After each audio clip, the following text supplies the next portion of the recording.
자, 안녕하세요. 반갑습니다. 9월 21일. 오늘도 시장 정리부터 먼저 시작해 보도록 하겠습니다. 자, 들어가기 전에 구독과 좋아요, 알림 설정 한 번씩 꾹 눌러주시면 감사하겠습니다. 자, 일단 뉴욕 증시는 페드가 시장의 예상대로 금리를 동결하면서도 매파적인 입장을 강화하며 추가 금리 인상 우려가 부각돼 3대 지수가 모두 하락 마감하게 되었습니다. 그래서 지금 이 파월 의장이 어떤 발언을 했는지를 좀 말씀드리도록 하자면 이 파월 의장은 인터뷰를 통해서 적절하다면 금리를 추가로 인상할 준비가 되어 있다라고 하면서 인플레이션이 목표치를 향해서 지속적으로 내려가고 있다라고 자신할 때까지는 제약적 수준에서 금리를 유지할 생각이다. 자, 이런 발언을 했습니다. 자, 그러면은 인플레이션 꺾이기 전까지는 이거는 고금리를 유지할 생각이다 라고 해석을 할 수 있겠죠. 그리고 추가적으로 적절한 수준에 도달했다는 설득력 있는 증거를 보길 원하지만 그러한 결론에 도달하기 위해선 더 많은 진전을 볼 필요가 있다라고 언급을 했는데 이 부분 같은 경우에는 향후 나오는 경지 지표들 어떻게 나오는지 이게 정말 중요하다라고 볼 수가 있을 것이고요. 자, 그런데 이제 경기 지표 이야기가 나왔으니까 말인데 여기에서 가장 중요한 게 어떤 게 있을까요? 최근에 계속해서 금리 인하에 대한 가능성이 당장은 안 나왔더라도 동결의 가능성이 높아지는 경기 지표가 연결이 되었는데 왜 최근에 갑자기 안 좋은 모습이 보여지게 되었던 걸까요? 그 무엇보다도 국제 유가, 기름값, 에너지 가격이 올라가다 보니까 이게 부담으로 작용을 했던 겁니다. 실제 골드만삭스 같은 경우에는 유가가 100달러까지 갈 수 있다라는 이러한 리포트를 내놨다 보니까 이로 인한 물가 상승 이게 부담이 되는 거죠. 하지만 반대로 생각을 한다면 유가가 만약에 여기서 하락하는 모습이 보여지게 된다면 그때부터 인플레가 완화될 수 있겠구나라고 생각을 할 수도 있겠죠. 그러면 지금 당장 고유가에서 어느 정도 유지가 된다라고 하더라도 유가가 꺾이는 모습이 보여지게 된다면 그때부터 경기 지표가 좋아질 가능성이 높은 거고 당연히 경기 지표가 좋아지는 모습이 보여지게 된다면 금리 인하의 가능성이 높아진다라고 생각을 할 수 있기 때문에 유가가 갑자기 빠지기 시작한다? 그러면 이걸 보고 여러분들이 베팅, 투자를 시작해도 괜찮다라고도 보기 좋은 겁니다. 그래서 제 개인적인 생각으로는 이 투자의 바로미터를 유가를 보면서 진행을 하는 것도 참 괜찮지 않을까? 이런 생각이 듭니다. 자, 그런데 반대로 이 유가가 꺾이지 않는다면 어떻게 될까요? 당연히 고물가가 유지가 될 가능성이 높겠죠. 하다 보니까 이 끈질길 물가 때문에 현재 추가적으로 또 나오는 내용은 어떤 게 있냐면 원래라면 예상치는 내년에 금리 인하를 75bp 정도 진행을 해가지고 평균적으로 4.6까지 빠질 것이다라는 이야기가 들려왔었거든요. 그런데 이 고물가가 유지가 될 것이다라고 생각을 하는지 시장에서는 이 4.6을 5.1%로 조정한 걸 확인할 수 있습니다. 그러니까 금리 인하를 한 번에서 두 번 정도는 할 수는 있겠지만 예상했던 세 번까지는 힘들 가능성이 많아 보인다라는 것이죠. 그러면 어떻게 보면은 지금 예상했던 내용이 나온 이러한 부분보다 이제 고금리가 더 길게 유지가 될 수 있다라는 이 부분이 시장에 부담으로 작용을 하고 있다라고도 생각을 하는 게 맞겠죠. 근데 이것도 다시 한번 돌아와서 보다 유가 꺾이면은 안정될 가능성이 높다 보니까 유가 그리고 변동성 큰 그 이외 에너지 그리고 식품 쪽까지 해서 현재 위치보다 꾸준하게 안정세의 모습을 보여주는지 이걸 최우선으로 보자라고 현재 위치에서 분석을 해볼 수가 있을 것 같습니다. 자, 그래서 현재 국제유가는 WTI 기준 90.28달러로 마이너스 1.01% 하락 마감하였고요. 채권은 혼조에 달러는 강세, 금 가격은 상승 마감하게 되었습니다. 자, 그러면 이외에 나오는 뉴스들 어떤 게 있는지를 좀 보도록 하자면요. 일단 첫 번째, 지금 연준에서 금리 인상을 할 수도 있다라고 얘기가 들려오고 있는데, 근데 미국 정부 셧다운 이야기가 또 한 번 들려오고 있습니다. 자, 그래서 만약에 셧다운을 한 번이라도 진행하는 이러한 모습을 10월 달에 보여주게 된다면 금리 인상은 어렵다. 그러면 고금리를 유지하면 유지했지 여기서 한 번 더 올라가는 건 힘들 가능성이 높다라는 거죠. 그러면 이 내용이 나오면 단기적으로는 악재다라고 생각을 할 수 있어도 중장기적으로는 야 이거 해결되면은 호재가 될 수 있겠네 라고 볼 수 있겠죠. 그래서 이러한 잠재적 이벤트가 있다는 건 10월 달 꼭 여러분들 지켜보시면 좋겠고요. 자, 그런 다음에는 지금 미국에서 고금리를 유지하는 만큼 중국은 상당히 힘든 상황이라는 걸 확인할 수 있습니다. 그런데 중국 지금 어떤 얘기를 추가적으로 이야기하고 있다? 금리 인하, 이 저금리를 유지하기 위해서 노력하고 있는데 여기 추가적으로 경제 회복 지원할 충분한 정책 여지 있다라고 하면서 우리는 아직도 탄탄한 상황이다라는 걸 시장에 어필하고 있습니다. 그리고 실제로 이 미국의 주요 은행들이 이 PBOC를 만나고 나서 중국 긍정론을 확산하는 걸 확인할 수 있고요. 그렇다면 앞으로도 중국 경기가 버티는 모습이 보여지고 있고, 그리고 저금리 기조로 차근차근 바뀌는 모습이 보여지게 된다면 중국, 야, 이거 상당히 괜찮겠네라고 볼 수 있고, 여기에 영향을 많이 받는 한국의 몇몇 기업들 같은 경우에는 실적이 빠졌다가도 올라가는 모습 충분히 나올 수가 있겠죠. 다만 알아야 되는 건 뭐냐 하면 이 국제사회의 견제가 중국 쪽으로 계속 가다 보니까 중국에서 요즘 가장 핫한 키워드가 뭐냐 하면 자립입니다. 그러니까 더 이상 해외에서 많은 수출 의존도 이걸 다시 많은 수입 의존 이거를 좀 낮추고 자기가 직접 생산하는 이러한 제품들을 늘리자. 특히나 대표적으로 석유화학이나 이런 쪽이 핫하다라는 걸 확인을 할 수 있는데, 근데 이거는 한국에서 휘말릴 가능성이 높다 보니까 조심을 해야 될 필요가 있다. 이거 이제 감안을 하면서 봐야 되는 거죠. 그리고 이제 또 하나 더. 일본이 지금 이 환율이 굉장히 낮게 평가가 되어 있잖아요. 하다 보니까 제조업 관련해서 한국이 일본에게 상당히 많이 밀리는 모습이 보여지고 있습니다. 특히나 여러분들이 알아두셔야 되는 게 뭐냐 하면 일본 기업들에서 이제 평가가 어떻게 많이 들어가고 있냐면 자국 내에서 많이 나온 내용이라고 합니다. 일반 직원들은 돈을 못 벌어요. 근데 회사만 돈을 많이 버는 구조. 그래서 벌써 인건비 같은 경우에는 한국이랑 일본이랑 얼추 비슷한 모습이 보여진다라고 하더라도 한국이 조금 더 비싸지는 것 아니냐라는 이야기가 들려오고 있다라고 해요. 그러면 이것만 하더라도 한국 제조업의 이 인건비가 훨씬 더 부담이 된다. 그럼 경쟁력이 떨어진다. 이렇게 볼 수 있겠죠. 근데 이러한 상황에서 N저까지 꾸준하게 유지가 된다. 그럼 일본과의 경쟁에서 이러한 모습이 한동안 유지되게 된다면 참 이거는 큰 부담으로 작용을 할 수도 있는 거죠. 그러면 일본과 경쟁을 하는 기업들 같은 경우에는 단기적으로 어떻게 될 수 있다? 상당히 많이 밀릴 수 있다. 설령 점유율을 유지한다라고 하더라도 일본만큼의 단가를 쳐줘야 되기 때문에 실적이 어떻게 된다? 떨어질 수 있다. 그래서 이제는 중국 쪽의 자립으로 인해서 여기에 이제 실적이 떨어진 이런 부분만 보는 게 아니라 일본과의 경쟁까지 신경을 써야 되는 그런 상황이 왔다라는 걸 감안을 하시면서 보시면 좋겠습니다. 자, 그리고 지금 니켈, 리튬 가격 2년, 3년 뒤에 다시 뛸 것이다 라고 얘기를 하고 있는데 이게 뭐냐? 금리 인하의 사이클이 어느 정도 돌았을 타이밍 플러스 전기차 이 플랫폼이 지금이 1세대면 2세대 딱 나올 시기거든요.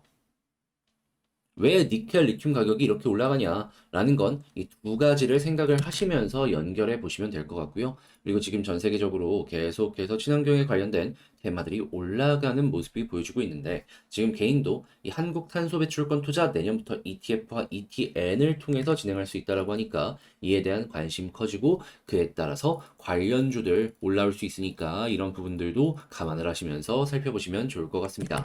자, 그리고 지금 전 세계 이 아무래도 이 제조업 관련해 갖고 전기 가격이나 이런 것들이 굉장히 올라가다 보니까 이안 좋은 부분이 많이 나오고 있거든요. 하다 보니까 최대한 저렴한 전기 그리고 저렴한 전기가 필요하다 보니까 이를 친환경으로 묶어 버려 가지고 관련 사업을 키우는 모습이 보여주고 있는데 이 원전이 최고잖아요. 하다 보니까 여기에 원자재가 되는 우라늄 굉장히 이제 높은 관심을 받고 있다라고 합니다. 그래서 이거는 우라늄 가격이 올라가는 모습이 보여지게 된다면 국내의 원전 관련주들 상당히 괜찮다라고 생각을 하시면서 이 다음 스텝 밟아가는 것도 상당히 괜찮을 것 같습니다. 자, 이렇게 해서 시장 정리 한번 싹 해봤는데 어떻게 여러분들께 도움이 되었을지 모르겠습니다. 잘 보았다라고 생각을 하신다면 구독과 좋아요, 알림 설정 한 번씩 부탁을 드리고요. 그리고 지금 말씀드린 내용들 같은 경우에는 이렇게 시장 정리를 통해서 여러분들과 같이 공부할 수 있는 내용들 올리고 있으니까 이런 거 같이 한번 보고 싶다? 영상 소개란에 있는 텔레그램 링크를 클릭하시고 입장하신 다음에 이러한 내용들 확인 한번 해보시면 좋겠습니다. 자, 그러면 개별 종목 한번 살펴보도록 할게요. 자, 그럼 두산 에너빌리티 한번 시작해 보도록 하겠습니다. 일단 오늘 약간 조금 더 빠지는 모습이 보여지고 있는데 크게 걱정할 건 없을 것 같고 여기서 이제 몇 가지 포인트만 잘 짚으면 향후 이제 어떤 움직임이 나오든지 간에 상대적으로 편안하게 볼 수 있을 것 같은데 여기에서의 핵심을 어떻게 짚는 게 좋을지 지금부터 하나씩 살펴보도록 하겠습니다. 자, 일단 들어가기 전에 구독과 좋아요, 알림 설정 한 번씩 눌러주시면 감사하겠습니다. 자, 일단 가장 먼저 최근에 어떠한 이 소식이 들려오게 되었습니까? 적의 본진이라고 할 수 있는 웨스팅하우스의 본진이라고 할 수 있는 미국에서 이 원전 관련된 소송 한수원이 부분적이지만 일단은 승소를 하였죠. 물론 소송은 길어지게 될 겁니다. 하지만 우리에게 중요한 건 뭐다? 일단은 초반에 우리가 승기를 잡았다. 그리고 이 승기를 잡는 동안 소송을 진행하게 된다면 이 승기 잡은 부분이 연결되는 모습이 보여줄 수 있기 때문에 향후에 이 수주전에 있어서 이전보다는 좋은 환경 만들어 갈 수 있을 것이다. 그랬을 때 순서를 생각을 하면은 일단 첫 번째 폴란드 끝났고 그 다음이 체코인데 자, 한수원 적극적으로 움직이기 시작합니다. 어떠한 소식이 들려오고 있다? 체코 기업들과 신규 원전 협력을 확대하기로 하였다. 그러면 야, 이거 미리미리 한수원 잘 움직이고 있구나 라고 볼 수가 있는 거고 여기에서 진전되는 움직임까지 보여지게 된다면 자연스럽게 한국이 일거리를 따오는데 상당히 긍정적인 상황이다. 이렇게 분석할 수 있을 것 같습니다. 그리고 여기에서도 일거리를 따오게 된다면 조단위 수주 신규 물량은 이 우습게 우리에게 더해질 것이다라고 생각을 할 수 있겠죠. 그리고 이 체코까지 이런 모습이 보여지면서 속도를 낸다면 그 다음에 그 이외의 지역에서도 원전 발주 일정이 앞으로도 계속해서 들려올 것이다라고 생각을 할 수 있는데 당연히 기대감이 커지게 되면 우라늄 ETF 관련으로도 많은 자금이 몰릴 수밖에 없겠죠. 하다 보니까 이 관련 업계에 자금이 들어오고 있고, 자, 그러면 자금 들어오게 된다면 ETF는 이 받은 자금을 가지고 어떻게 해야 되죠? 투자를 해야겠죠. 그때 두산 에너빌리티 같은 경우에는 원전에 전 세계에서도 알아주는 대장 중에 하나이기 때문에 관련 ETF가 흥하면 흥할수록 ETF 발 기관의 자금이 꾸준하게 새롭게 유입이 될 가능성이 높아진다라고 생각을 하기가 좋을 것 같습니다. 이게 ETF라는 게 그냥 펀드처럼 여러 가지 종목들을 이렇게 딱 구성을 합니다. 그러면 돈이 들어오면 그 구성 그대로 투자를 진행한다라고 생각을 하시면 돼요. 그러면 이 원전 관련된 내용이 이렇게 전 세계적으로 좋으면 좋을수록 우리 입장에서 가만히만 있더라도 돈 들어온다. 이걸 핵심으로 생각을 할 수가 있는 것이죠. 자, 그래서 일단 이렇게 나오는 내용들은 저는 여러분들께서 상당히 괜찮게 생각을 해도 좋아 보인다라고 말씀을 드릴 수가 있을 것 같습니다. 최악의 악재가 해소됐다? 그것만으로도 중장기 여력은 충분히 확보를 했으니까요. 자, 이런 상황에서 자, 그러면 이제 수급이랑 차트 하나씩 살펴보도록 하자면요. 일단 수급을 봤을 때 어떤 모습이 보여주고 있다. 연기금, 현재 가격, 그냥 어디 있든지 간에 신경 안 쓰고 매집하면서 이들이 봤을 때 현재 위치는 저점 매집이다 라고 생각하는 모습 확인할 수 있고요. 그리고 사모펀드 이 어제까지 빠지는 상황에서 추가적으로 매집한 모습 확인할 수 있으며 이 오늘 같은 경우에는 좀 빠지는 모습이 보여주고 있지만 외국인과 기관 쪽에서 계속해서 주워 담는 모습을 보여주면서 결국에 오늘 또 개인들만 털리겠구나 라는 모습 기대하게 만들고 있습니다. 물론 어제 외국인이 매도를 많이 하긴 했습니다. 하지만 하루 매수한 물량 매도 나왔다 정도로 생각을 하면은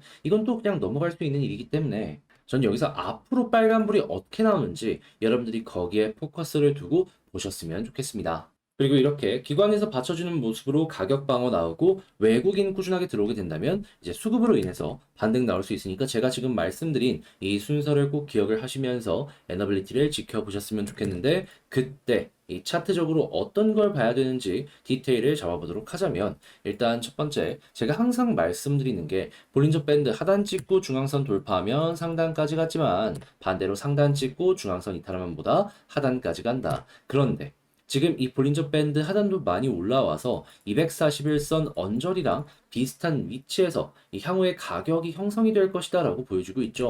그러면 현재 위치에서 추가적으로 더 빠진다라고 하더라도 그냥 241선 언저리에서 횡보한 모습이 보여지게 된다? 그럼 여기를 딛고 올라갈 수 있는 여력이 생기고 있다라고 볼 수 있기 때문에 큰 걱정 없이 굳이 매도할 것 없이 홀딩하면서 지켜보시는 거 상당히 괜찮을 것 같습니다. 그러다가 이제 볼린저 하단 여기를 찍고 다시 한번 21선을 돌파하는 모습이 보여지게 된다면 지금 또 한 번 나왔던 것처럼 볼린저 밴드 상단까지 찍고 올라가는 모습 노려보시면 되고요. 그러다가 이전처럼 이전에 있는 언덕 부근을 돌파하고 자리를 잡으려는 모습이 이전은 보여지다가 실패했다면 이번에 성공한다면 여기를 딛고 올라가는 모습도 생각을 해보면 좋을 것 같네요. 무엇보다 여기에서 이렇게 수렴이 한 번 더 만들어지고 있기 때문에 힘이 응축되고 있다는 것도 감안을 하시면서 보시면 좋을 것 같고요. 그러다가 481선 돌파하면 자, 이전에 나왔던 것처럼 단기 변동 나오고 가격 방어 나오면 한 번 더 여기서 치고 가는 모습도 생각해 볼 수 있고요.